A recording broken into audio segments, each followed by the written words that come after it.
Salut à tous. Alors, deuxième petite vidéo là. Je vais vous montrer un petit truc. Donc, oh oui, il caille, hein, il fait froid là. J'ai les doigts gelés là, c'est impressionnant. Alors, je suis sur le Smoir là, le SD3000, le Kun, donc le Smoir avec qui j'ai tout semé cette année. J'avais un problème. On m'a fait la réflexion que ça se met pas super bien. En fait, je semais normalement, mais c'est juste qu'il y avait un rang qui était bouché. Et du coup, on voyait qu'il y avait un rang où il n'y avait pas de semences. Donc j'ai demandé un peu à un collègue comment ça c'était, etc. Et en fait, le point où il fallait regarder, c'est la tête de distribution. Donc j'ai ma cuve où j'ai mes graines. J'ai derrière là ma soufflerie. Et donc j'ai, on va voir ici. On va voir au fond. Attendez. Tac. Donc au fond, je sais pas si vous voyez, mais on a une barre de fer et derrière on a un doseur.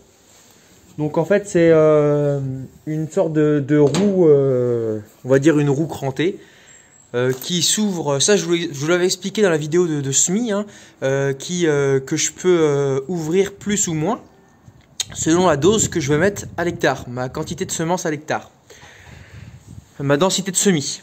Donc et puis après donc ma soufflerie, donc si vous voulez, mes graines vont tomber grâce à mon doseur et ma soufflerie va emmener toutes les graines au niveau de ce champignon. Donc toutes les graines vont monter d'ici, toc, elles vont être réparties. Vous voyez là, il y a tous les trous avec toutes mes descentes. Toc. Donc ça va être réparti. On va descendre du semoir. Hop là.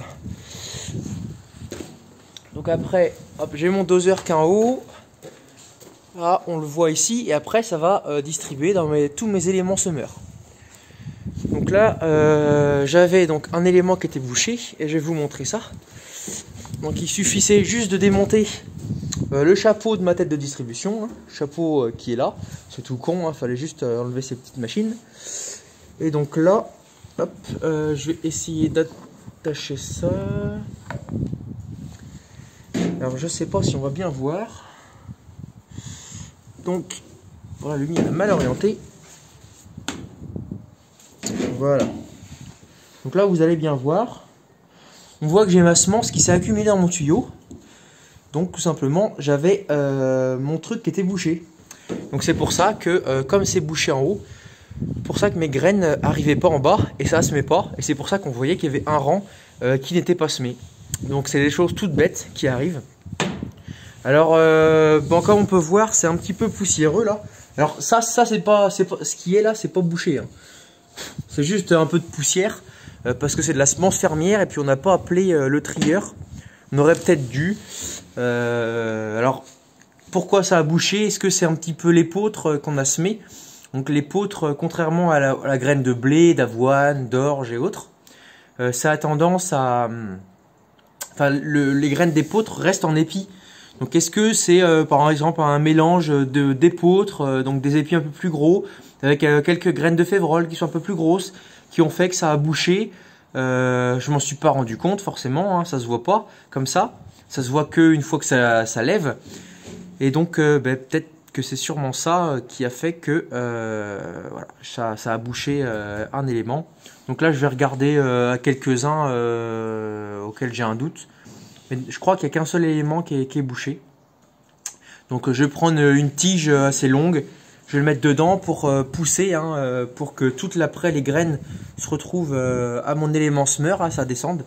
Et puis une fois que ça sera débouché, ça sera prêt à refaire feu. Bon là, normalement, cette année, on ne doit plus avoir grand chose à semer, hein. Ça dépendra un petit peu, c'est optionnel on va dire, ça dépendra des conditions météo. C'est-à-dire que dans ma luzerne, j'ai semé une partie de ma luzerne avec la semence fermière qui nous restait. Là, on n'a plus d'avoine veste, il nous reste que de l'orge et de la févrole.